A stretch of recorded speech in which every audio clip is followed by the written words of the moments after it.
Շարունակվում է առավոտ լսող վիքենդը եւ այս գեղեցիկ օրվա արդիվ մեր այս անգամվա հյուրերն են Գուրգեն Դաբաղյանը եւ նրա ուսուցչուհի Լուարա Տեփոյանը։ Բարի լույս, շնորհակալություն, որ մեզ տաղավարում եք։ Բարի լույս։ Եվ թույլ տվեք այս ծաղկի փնջով շնորհավորեմ նաեւ գեղեցիկ տոնի կապակցությամբ։ Սա մեր թեմի եւ հերոստատեսության անունից սիրով ընդունեք։ Այ հետաքրքիր է օրինակ Ձեր առաջին հանդիպումը ինչպես տեղի ունեցավ, ինչ հիշողություններ ու հուշեր կան, հարցս երկուսիդ է ուղղված, որպեսզի համ ձեր պատկերացումներն ու այսպես հուշերը կիսվեք մեզ հետ, համ էլ Գուրգենը։ Մեր առաջին հանդիպումը տեղի ունեցավ ուղիղ 30 տարի առաջ, սեպտեմբերի 1-ին, մի շատ սովորական, բայց անսովոր մանչուկ եկավ դպրոց ինձ մոտ։ Այդ մանչուկը խոսում էր չափազանց երգեցիկ ձայնով, կարդալ չգիտեր, բայց երգում էր։ Ես հիացել եմ դեռ այդ տարիքից իրենով, որովհետև ամեն օր, ամեն տարի այդպիսի աշակերտներ չի ունենում ուսուցիչը։ Շարունակում եմ հիանալ։ Մինչ օրս շարունակում եք հիանալ։ Այո, շարունակում եմ հիանալ։ Գուրգեն, դու ինչ տպավորություններ ու հիշողություններ ունես։ Դե երեխայի մոտ մի փոքր այլ է լինում այդ ամենը։ Ինձ համար դա մի նոր աշխարհի սկիզբն էր, որ ես իմ մանկության մի փուլ ավարտելուց հետո տեղափոխվում էի մյուս փուլ, եւ պետքա կյանքը ինձ համար դռներ բացեր եւ ինձ բախտ վիճակվեց, որ ունեցա Անկեր Տեփոյանի նման ուսուցչուհի, դասվար, որ մենք մինչ այսօր պահում ենք կապը մեր ընտանիքներով, թե անձնական առումով եւ կարծում եմ դա բախտավորություն է բոլորի համար, եթե այտենց բախտ են ունենում, որովհետեւ ամեն օր չի հանդիպում նման դեպքեր, որ երկար տարիներ ուսումն ավարտելուց հետո էլ ջերմ եւ փոխադարձ հարգալից կապը շփումները մեր շարունակվում են։ Այս 30 տարվա շուրջ 30 տարվա ընթացքում միշտ կապը ամենայն դեպս եղել է։ Դուք էլ հենց ամենաառաջի օրվանից Գուրգենի տաղանդը արդեն բացահայտել եք։ Այո, բացահայտել եմ։ Կարդալ շատ լավ բնութագրեցի։ Կարդալ չգիտեր, բայց երգել գիտեր։ Այո, երգում էր։ Դե կարդալն էլ արդեն Անկեր Տեփոյանի սովորեցի, իհարկե, որը հրաշալի եղավ երևի։ Գուրգեն, ինչպես է տպավորված ձեր հուշերում առաջին դասերը հենց Տիկին Տեփոյանի հետ։ Սիրեցիր միանգամից գիտելիքը, ուսումը, դպրոցը, թե սկզբից ոնց որ շատ էր, վայ, էլի պետքա գնանք դպրոց, էլի տնային աշխատանքներ, առաջադրանքներ, այդ վայը կար, թե միանգամից դրական։ Անկեր Տեփոյանը խիստ եւ կազմակերպվածություն սիրող ուսուցչուհի է դպրոցում։ Դե այդ ժամանակ մեր շփումը քանի որ միայն դպրոցում էր, իսկ հետագա տարիների ընթացքում նաեւ դարձավ այսպես ջերմ ընտանեկան հարազատություն։ Հետո արդեն երբ որ սկսեցինք շփվել նաև ընտանեկան եւ տան մթնոլորտում, ես սկսեցի հասկանալ ուսուցչուհուն, այս դեպքում կոնկրետ Անկեր Տեփոյանին, որպես դպրոցում Անկեր Տեփոյան եւ տանը մի այլ մարդ, որովհետեւ մենք նաև իր տղաների հետ ենք շփվում ընկերություն անում եւ ես տեսնում եի թե ինքը ինչպիսի ծնող է արդեն տանը, ինչպիսի մայր է եւ այլն եւ տարբեր են այս ամեն ինչը։ Իհարկե մարդ, որ ճանաչում է տվյալ մարդուն, արդեն իր համար ձևավորված որոշ կարծրատիպեր սկսում են փոխվել, այս դեպքում իմ մոտ նույնպես դա եղավ, բայց դա չխանգարեց մեր շփմանից այսօր։ Ինչպես նշեցիք, բավականին խստապահանջ էր Տիկին Տեփոյանը, որ խորհուրդը կամ գուցե հենց խիստ պահանջը ամենաշատը տպավորվեց ձեր մեջ, որը գուցե եւ մինչեւ հիմա ձեզ օգնում է։ Տեսեք կոնկրետ մի բան ես այս պահին չեմ կարող մտաբերել ասել, բայց Անկեր Տեփոյանի կեցվածքը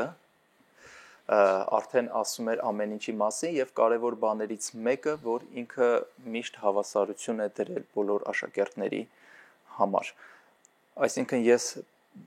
թեկուզ եւ փոքր տարիքից որ ունեի հայտնիություն, շրջագայություններ, հեռուստատեսությամբ արդեն ցույց էին տալիս ունում էի մենահամերգներ, տեսահոլովակներ, բայց դպրոցում Անկեր Տեփոյանը չէր անում այնպես, որ ես որպես երգիչ, արտիստ Գուրգեն Դաբաղյան տարբերվեմ մյուս աշակերտների հետ տարբերությունը այդպիսի ակնհայտություն չլինելու համար եւ ես ինձ չզգայի որպես արտիստ դպրոցում, մյուս աշակերտները չզգային, որ իրենց դասընկեր Գուրգենը անկեղծ չի եղել երբևէ, որ այդքան հագեցած գրաֆիկում այն այդ տարիքում արդեն հայտնի ձեզ բոլորը գիտեին, բայց ձեզ բոլորը լսում էին, ձեզ բոլորը սիրում էին դասերը չհասցնեիք նկարահանում։ Եթե մի բան կարելի էր բոլորին, ուրեմն բոլորի, եթե չէր կարելի, երբեք չի պատժվել, որովհետև միշտ պատրաստ է եղել։ Գիտեք, ձայնային տվյալներ ունենալը բնատուր շնորհ է, բոլորս դա գիտենք, բայց այստեղ մեկ այլ փաստ եւս կա, որ փոքր երեխա լինելով ինքը մտապահում էր այդքան բարդ տեքստեր, աշխուղական երգերի բարդ տեքստեր, մտապահում եւ երգում էր։ Այսինքն այդ երեխան դասին անպատրաստ այդ տարիքում չէր կարող գալ։ Իր համար դժվար չէր պատրաստվել դասերին։ Եթե կարող է նման տեքստերը մտապահել, բնականաբար դասերին էլ հեշտությամբ էր։ Մտապահել, թե դասերը սովորել, կարողանում էր, հասցնում էր։ Ազնիվ խոսք, կարողանում էր։ Ես երբեք չի եղել, որ ինչ որ գնահատական ստանամ, որ երգելով կամ ես տենց բան չի եղել։ Դասը եթե պատրաստ եմ եղել, պատասխանել եմ, ոնց որ պետք է եղել։ Ոնց էիք հասցնում այդ ամեն ինչը, նկարահանումները, համերգները, արդյոք չէիք բացակայում դասերից ու ոնց էր տեղի ունենում գործընթացը։ Դե աշխատում էի հնարավորինս համատեղել, եթե հարգելի բացակայություններ լինում էր ինչ որ երկրից դուրս շրջագայություններ, թույլտվություն ստանում էի, գնում էի, բայց գալիս էի դասերը կորցրածը հետ էի բերում։ Հետո ասեմ ժողովրդի մոտ կար այսպիսի մի տպավորություն, որ հաճախ էին հեռուստատեսությամբ ցույց տալիս, գիտեին թե ես այդքան ժամանակ երգում եմ, զբաղված եմ, բայց դա ասեն կարող է նույն տեսագրությունը ուղղակի շատ անգամներ տտվեր, եթերներով ցուցադրվեր, իրականում այդքան այդպես չի։ Ես իմ մանկությունից, բակից, բակային խաղերից, ընկերներից, կռիվներից, դպրոցից, դասերից ոչ մի բանից հետ չեմ մնացել, հավատացնում եմ ձեզ, ամեն ինչին մասնակցել եմ, լիարժեք իմ մանկությունը ունեցել եմ այդ կյանքով։ Պետք է շարունակես ասել, մասնակցում եմ այսօր էլ։ Լավ, ինչու՞մն է գաղտնիքը, ինչպես եք կարողանում բացահայտել այդ շնորհքը տաղանդը երեխաների մեջ ու նաև նրանց դիպել հավատալ իրենց ուժերին։ Դա հատուկ բանաձև չունի, կփաստեն բոլոր ուսուցիչները, չեմ կարող առանձնացնել որևէ դեպք, դրվագ, բացատրություն, մեկնաբանություն, որը կներկայացնի դա։ Դու զգում ես, աշխատում ես զգայական դաշտը ուսուցչի մոտ։ Բացահայտել երեխային եւ վերհանել թույլ կողմերը երեխայի, ուժեղացնել ավելի, այդպես են վերաբերվել երեխաներին։ Ճիշտ է, այսօր մեզ այդ Գուրգենն է նույն տաղավարում եւ ձեր կողքը նստած, բայց բացի Գուրգեն Դաբաղյանից եղել են աշակերտներ, որոնց տաղանդը նույնպես բացահայտել եք ու այսօր հանրության կողմից նույնպես ունեն ճանաչելիություն։ Բացառիկ ճանաչում, ինչպես Գուրգենի դեպքում է, այդպես չէ, բայց դարձյալ բազմաթիվ երեխաներ են եղել, որոնք ենթադրենք որևէ ուղղվածություն, որևէ առարկայի ավելի ակնհայտ է եղել իրենց մոտ եւ շարունակել են այդ ուղղությամբ այդ երեխաները, ենթադրենք հումանիտար կամ բնագիտական, թվում է թե վաղ տարիքում այդքան հեշտ չէ դա բացահայտել, ես կասեի, որ հեշտ է բացահայտել։ Երեխան ծնված օրից ինքը ցուցիչ է։ Համաձայն եք այն մտքի հետ, որ երբեմն դե այսօր մենք էլ ենք մեծ արդեն երեխաներ ունենք, որ երբեմն ուսուցիչը կամ մեծերը փոքրերից էլ են սովորում։ Անպայման։ Կա ինչ-որ մի բան, որ դուք աշակերտներից այս տարիների ընթացքում այս տպավորիչ ինչ-որ մի բան, որ սովորել եք։ Ամեն օր է սովորում ուսուցիչը, ես սովորել եմ իրենցից անմիջականություն։ Անմիջականությունը։ Այո։ Իսկ եթե անդրադառնանք ամենածիծաղելի դեպքերին, այնուամենայնիվ ինչպես հասկացան Գուրգենը շատ պարտաճանաչ եւ լավ սովորող, այո, ակտիվ երեխա էր, արդյոք որևէ չարաճճիություններ ու անկարգություններ չկան պատմության մեջ։ Մի չարաճճիություն ուներ, դա երբեք չեմ մոռացել, ինքը որպեսի ուշադրություն գրավեր, ընտրում էր այնպիսի գրիչներ, որոնք ձայնով են ճտիկով, այսպես ասեմ, որ այդ ճտալու ձայնը գար։ Ձայնը գալիս էր, եթե վերցնում էի ձեռքից դնում էի սեղանի մի անկյունում, հետո ինքը հարմարեցնում էր այնպես, որ այդ ճտիկով հատվածը սեղմեր սեղանին, ձեռքը բաց թողներ ու գրիչը թռչում էր որևէ ուղղությամբ։ դեպի գրատախտակ ենթադրենք։ Հասական են անկարգությունը հասկացա, որ դնում սխում մենք ենք բոլորս ենք դա։ Այո, բոլորը դարել ու դա ֆիքսել եք դուք։ Այո, Իսկ դրա համար պատժվեց Գուրգենը։ ոչ։ Իսկ դուք առհասարակ ձեր աշակերտներին չէիք պատժում, թե Չեմ պատժել, գիտեք, ինչի համար պատժես, երեխան ինքնադրսևորվում է դպրոցում։ Երեխան տանը մի մարդ է, դպրոցում այլ մարդ է։ Դու պիտի թույլ տաս, որ ինքը դրսևորի իրեն։ Երեխան պիտի դրսևորի իրեն, որ դու կարողանաս իրեն բացահայտել։ Եթե արգելում ես, դու ոչնչի չես հասնի։ Էլ ինչպես բացահայտեմ երեխայի թույլ կամ ուժեղ կողմը, եթե իրեն թույլ չեմ տալիս դրսևորվելու։ Այսինքն ազատ են երեխաները իրենց կարծիքի մեջ, տեսակետի մեջ, բոլորը իրավունք ունեն ասելու իրենց տեսակետը, ինչի մասին է խոսքը։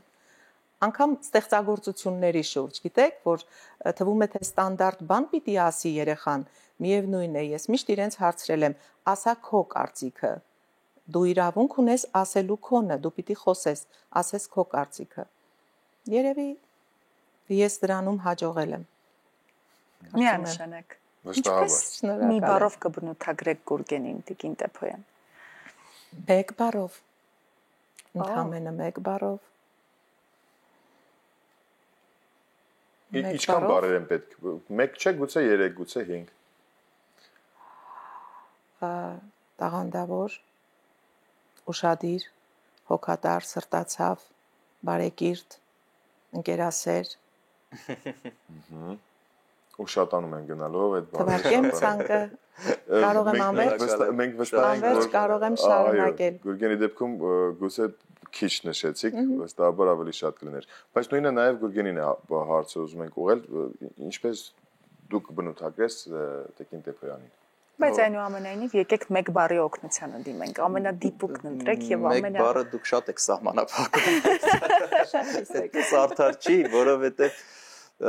ոնց որ ընկեր Տեփոյանը նոր ասեց, բացահայտելու համար պետք է ազատություն տալ։ Հիմա մեզ որ տակ ազատություն, օրինակ իմ դեպքում այս բառերը ինչքան որ ասաց ընկեր Տեփոյանը ավելի քիչ կլինի, որովհետեւ ես այս ամեն ինչից բացի բնութագրող բառերից բացի ես պարտական եմ, որովհետև ես համարում եմ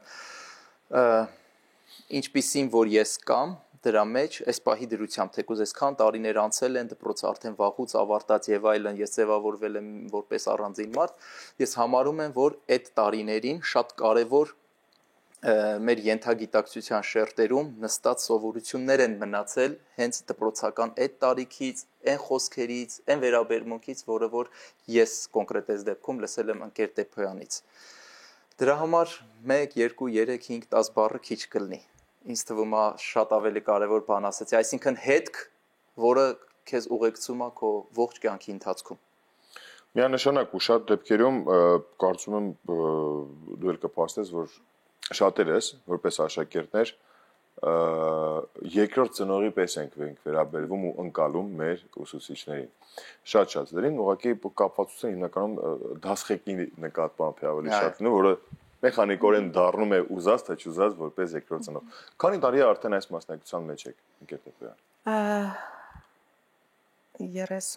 34։ 34։ 34 տարի կրթում եք սերունդներ։ Այո։ Ինչի համար մենք շատ շնորհակալ ենք ձեզ։ Մենք ուզում ենք առիթը բաց թողնելով հանդերձ եւս մեկ անգամ ձեզ ասենք շատ շնորհակալություն այսքան տարիների արած մեծածավալ ու ծավալուն անկեղծ ահռելի մեծ աշխատանքի համար ամենապատասխանատու գրեթե աշխատանքներից մեկն է նաեւ ու նաեւ համբերություն հետագայում էլ նույնպես շարժիչների ձեռքին բայց նաև կուզենանք լսել ձեր մաղթանքը ձեր գործընկերներին։ Իմ գործընկերներին կմաղթեմ քաջառողջություն, քայլել միշտ երեխաների հետ, լինել նրանց ունկնդիրը, երբ իրենք լուռ են։ Ուսուցիչը լսի երեխային, երբ երեխան լուռ է։ Դա շատ կարևոր է։ Երեխան խոսում է միշտ, պարզապես առանց խոսքերի, դա պետք է լսել, դարձյալ այստեղ մեզ օգնում է զգայական դաշտը, ուսուցիչներ կամ մանկավարժներ չեն դառնում դա անպագորգոր խոսք չէ, իրականում այդպես է, ուսուցիչ մարդը ծնվում է, դա բարդ ու տքնաջան աշխատանք է,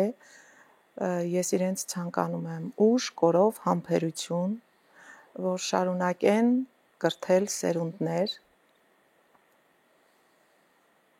ի բարօրություն մեր Հայաստան աշխարհի։ Շատ շնորհակալություն։ Գուրգեն, նաև քեզ սիրով լսենք քո մաղթանքը։ Ես կարծում եմ, որ ուսուցչի դերը կյանքում անչափ կարևոր է, որովհետև այդ տարիքից հետո պետք է երեխան ձևավորվի մարդ եւ դառնա իր մասնագիտության մեջ կայացած կամ ընտանիքին նվիրված կամ զինվոր կամ երկրին նվիրված ծառա ուսուցչի դերը այս բոլոր ոլորտներում զգացվելու է հետագա իր կյանքի ընթացքում եւ ես շատ կարեւորում եմ, այո, ես ընկեր Տեփոյանի ասածը կիսում եմ, որ ամեն մեկը չի կարող դառնալ ուսուցիչ։ Եթե մարդը ունի այդ օժտվածությունը ի վերուստ, կարող է նոր կրթել սերունդներ եւ այդ սերունդներն են, որ հետագայում լինելու են հիմքը երկրի, պետության, պետականության, մշակույթի, ես որպես մշակույթի ոլորտի ներկայացուցիչ ուզում եմ ասել շնորհակալություն իմ սիրելի ընկեր Տեփոյանին եւ բոլոր ուսուցիչներին նաեւ խոնարհումս այս շատ բարդ եւ կարևոր գործում։ Շնորհակալություն, անչափ շնորհակալ ենք, որ մեզ հետ եք, վստահ եմ, որ թե դասընկերներ կլինեն հիմա հետևող ու թե նաև գոլեգաներ, գործընկերներ, որոնք որ նույնպես հիշեցին շատ տարիներ առաջվա արկածներ ինչ որ։ Շնորհակալություն ձեզ եւս մեկ անգամ ձեր առած աշխատանքի համար, ձեզ լավ օրվա շարունակություն ենք մաղթում։ Շնորհակալություն։ Իսկ մենք կունենանք երաժշտական դադար, որից հետո անպայման կվերադառնանք ու կշարունակենք։